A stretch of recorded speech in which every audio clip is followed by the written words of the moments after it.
Hello friends, मैं शिवराज सिंह। स्वागत है आपका मेरे चैनल हिस्ट्री विद सिंह में। दोस्तों, आशा है आप लोग अच्छे से होंगे, बढ़िया अपनी पढ़ाई कर रहे होंगे।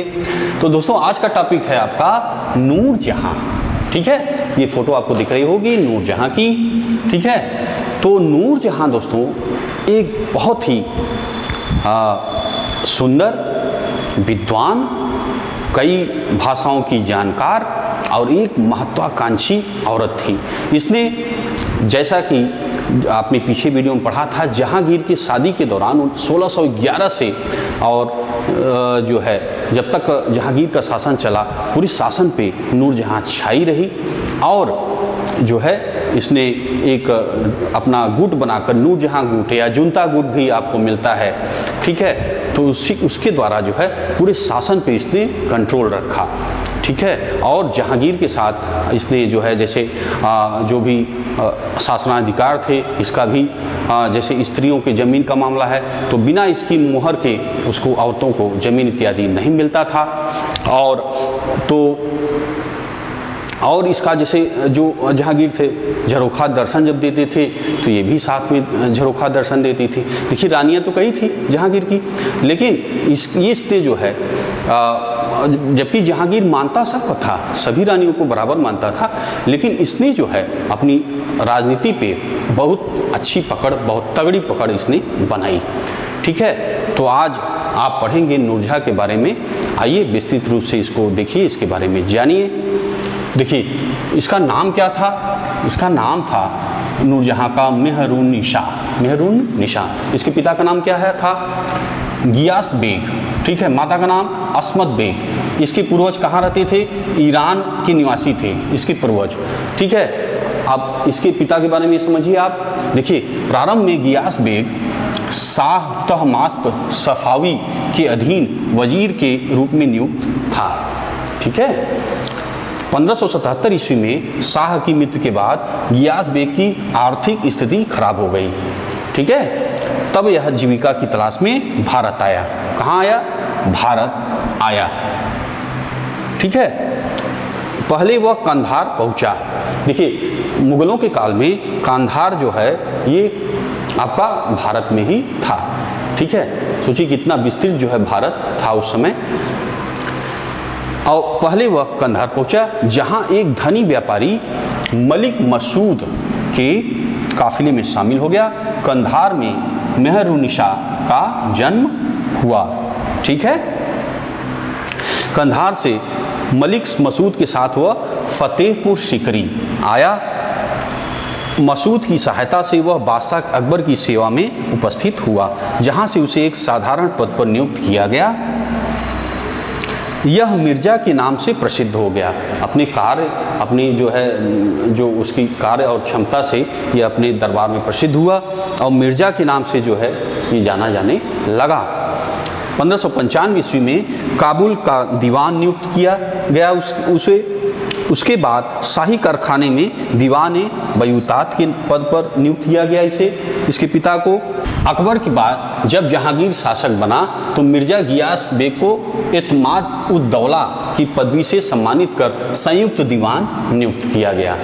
ठीक है, और देखिए, मेहरुन्निसा की 17 वर्ष की आयु में विवाह 1594 ईस्वी में अब्दुल रहीम खानखाना के अधीनस्थ एक ईरानी युवक अली कुली खां से हुआ। विवाह के बाद वह शाही सेवा में शामिल हुआ। ठीक है, अकबर ने अली कुली खां को शहजादा सलीम के अंतर्गत मेवाड़ अभियान के लिए नियुक्त किया। अली कुली द्वारा हाथ से एक शेर मारने के उपलक्ष्य में सलीम ने उसकी वीरता से प्रसन्न होकर शेर अफगान की उपाधि प्रदान की थी। शेर अफगान की हत्या हो जाने के बाद जहांगीर ने शेर अफगान की विधवा मेहरुन्निसा और उसकी पुत्री लाडली बेगम को राजधानी बुला लिया।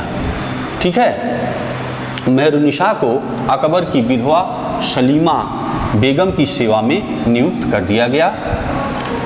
देखिए, ठीक है, और देखिए, सर्वप्रथम जहांगीर ने नवरोज त्योहार के अवसर पर मेहरुन्निसा को देखा और उसके सौंदर्य पर मुग्ध होकर जहांगीर ने मई 1611 ईस्वी में उससे विवाह कर लिया।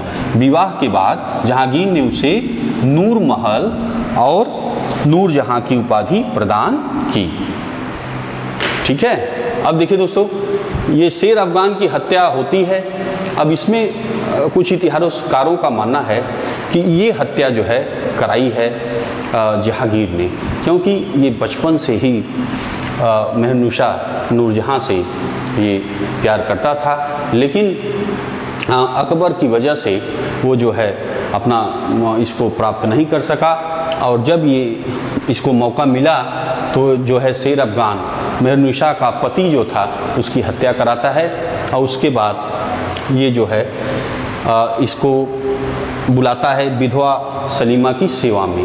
ठीक है, आप सोचिए, अपने माता पिता से दूर जो है ये लाता है अपने अकबर की विधवा सलीमा के पास, क्योंकि वो उसके पास रहे। ठीक है, और विवाह जो है, अब देखिए आपने ये तो पढ़ा, और दूसरी चीज़ ये है कि उसने जो है यहाँ पे अपने पास रखा और उसके बाद शादी कर लिया। ठीक है, तो कहने का मतलब ये है कि जो इसकी हत्या हुई है वो जो है इसके द्वारा एकदम प्रायोजित थी कि इसकी हत्या करा दी जाए तो मेहरुन्निसा जो है वो मेरी हो जाए। ठीक है, उसके बाद देखिए आपने देखा कि ये शादी करता है और नूर महल की उपाधि। ठीक है, नूर मतलब क्या होता है? नूर मतलब होता है रोशनी। ठीक है, महल यानी महल आप जानते ही हैं, तो रोशनी जो है महल की रोशनी, या नूर जहां, नूर यानी आपके रोशनी हो गया, और जहां यानी आप जानते ही हैं संसार रोशनी। तो अब ये जहां संसार की रोशनी है ना, तो इस तरह की जो है उपाधि जो है नूरजहां को जहांगीर देता है। तो इसकी शादी दोस्तों जब होती है 1611 में, तो उस समय नूरजहां जो उसकी आयु थी करीब 34 वर्ष की, और ये इसकी उम्र थी जहांगीर का 42 वर्ष का। तो उस समय भी 34 साल की उम्र में भी नूरजहां जो है बहुत ही सुंदर थी और पढ़ी लिखी औरत थी, और इसने जो है इसको कविता और चित्रकला में रुचि थी, और इसको जो है राजनीति की समझ अच्छी थी, एक महत्वाकांक्षी थी। अच्छा, जब तक इसके पिता, इसकी माता जब जिंदा थे तब तक इसकी महत्वाकांक्षाओं पे कंट्रोल किए थे, लेकिन जैसे ही वो ख़त्म होते हैं तो इसको रोकने वाला तो कोई था नहीं। ये पूरी इसकी महत्वाकांक्षा बढ़ करके ये शासन सत्ता पर इसी तरह जो है कब्जा करना चाह रही थी कि इसका रुतबा जो है हमेशा बरकरार रहे। नूरजहां के सम्मान में जहांगीर ने चांदी के सिक्के जारी किए। ठीक है, और गुलाब से इत्र बनाने की विधि का आविष्कार नूरजहां की मां अस्मत बेगम ने किया था। ठीक है, गुलाब से इत्र बनाने का आविष्कार किसने किया है? नूरजहां की मां का क्या नाम था मां का? अस्मत बेगम। ठीक है, ये सब पॉइंट है, ध्यान दिए रहिएगा। किया, उसी ने इस विधि को अपनी पुत्री नूरजहां को बताया। क्लियर? और अब देखिए, आ जाइए, नूरजहां गुट बनाती है। ठीक है, उस गुट का नाम क्या था? नूरजहां गुट। अपने विवाह के कुछ ही वर्षों के बाद नूरजहां ने अपना दल बना लिया, जिसे नूरजहां गुट या जुनता ग्रुप या जनता गुट के नाम से पुकारा गया। इस गुट में कौन कौन था? नूरजहां, उसके पिता एतमाउद्दौला, माता अस्मत बेगम, उसका भाई आसफ खां और शहजादा खुर्रम शामिल थे। ठीक है, इस गुट में कौन कौन था? उसके पिता थे, उसकी माता थी, उसका भाई था, और जहांगीर का पुत्र कौन? खुर्रम यानी शाहजहां इसमें शामिल था। इस दल का प्रभुत्व 1622 ईस्वी तक स्थापित रहा। देखिए, तो ये जब तक इसका आगे चल के शहजादा जो खुर्रम था वो इस दल से अलग होता है, और 21-22 तक जो है इसके पिता जो है और माता का भी देहांत 1 साल के आगे पीछे हो जाता है।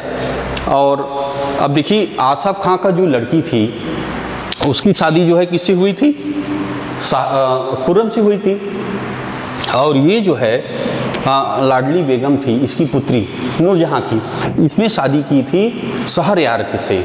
अच्छा देखिए, ये जो नूरजहां थी बड़ी महत्वाकांक्षी थी, जैसे कि मैंने बताया। तो ये देख रही थी कि भाई शाहजहां तो तेज तर्रार है, अगर वो राजा बनता है तब तो भाई ये तो अपने हिसाब से शासन चला नहीं पाएंगे। और शहरयार जो है उसका चरित्र दुर्बल था, वो उतना तेज तर्रार था नहीं। तो उसने लाडली बेगम की शादी इसी के शहरयार से की और उसके बाद उसी को राजा बनाना चाह रही थी। शहरयार राजा बन जाए और शासन की जो कंट्रोलिंग है वो सदा के लिए मेरे पास रहे। और ऐसा शाहजहां के शासक होने पे तो ऐसा होगा नहीं। तो इसने पूरी जो है रणनीति लगाई कि किसी तरह जो है जो शाहजहां की शक्तियां हैं ख़त्म कर दी जाएं और शहरयार को जो है सम्राट बना दिया जाए। इसी में जो है शाहजहां समझता है और इससे अलग हो जाता है और इसी में विवाद होता है। तो इस तरह तोड़ जोड़ सब सारी चालू हो जाते हैं। बाकी अगले वीडियो में आप शाहजहां के बारे में पढ़ेंगे और जानेंगे शाहजहां के बारे में। तो देखिए अगला पॉइंट, एतमाद-उद-दौला का मकबरा 1626 ईस्वी में नूरजहां बेगम ने बनवाया था। ठीक है, एतमाद-उद-दौला इसके पिता का जो उपाधि, ये उपाधि कौन दिया था इसको? एतमाद-उद-दौला ये कौन था? ये नूरजहां का पिता था। और ये उपाधि इसको कौन दिया था? जहांगीर ने दिया था। तो इसका जो है का मकबरा 1626 ईस्वी में नूरजहां बेगम ने बनवाया। एतमाद-उद-दौला का मकबरा पूर्ण रूप से सफ़ेद संगमरमर से बना पहला मुगल निर्माण था। ठीक है, इसमें पित्रादुरा के सर्वश्रेष्ठ जो डिजाइनिंग की गई है।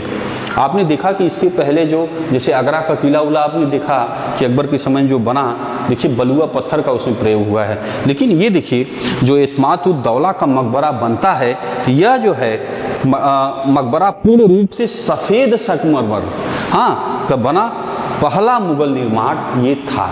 ठीक है, उसके बाद तो आपने शाहजहां के काल में देखा कैसे जो है ताजमहल बनता है। इसमें पित्रादुरा की डिजाइन है, सर्वश्रेष्ठ डिजाइन इस पे की गई है। ठीक है, तो दोस्तों ये था आपका जो है नूरजहां के बारे में आपने पढ़ा, जाना। और कैसा लगा दोस्तों वीडियो कमेंट बॉक्स में बताइएगा। कुछ और आपको जानकारी चाहिए तो भी आप कमेंट बॉक्स में डालिएगा। आशा है आपको वीडियो पसंद आया होगा। अगर अच्छा लगा है दोस्तों तो लाइक सब्सक्राइब ज़रूर करिए। लाइक करेंगे तो उससे भी हमें अच्छा लगेगा कि हाँ भाई आप लोगों को कुछ काम की वीडियो है, नहीं तो फालतू ही लगेगा कि भाई आपका कोई रिस्पांस नहीं मिलेगा। लाइक नहीं करेंगे तो मुझे भी कैसे पता लगेगा कि हाँ भाई आपके काम में आ रहा है। ठीक है दोस्तों, तो बस आप लोग अच्छे से रहिए, बढ़िया अपनी पढ़ाई करते रहिए। और कुछ भी प्रॉब्लम होगी इतिहास से संबंधित कमेंट आप करिएगा, हम जो है ज़रूर उसको बताने का आपको प्रयास करेंगे। ठीक है दोस्तों, तो बस आज इतना ही। वीडियो देखने के लिए दोस्तों बहुत बहुत धन्यवाद।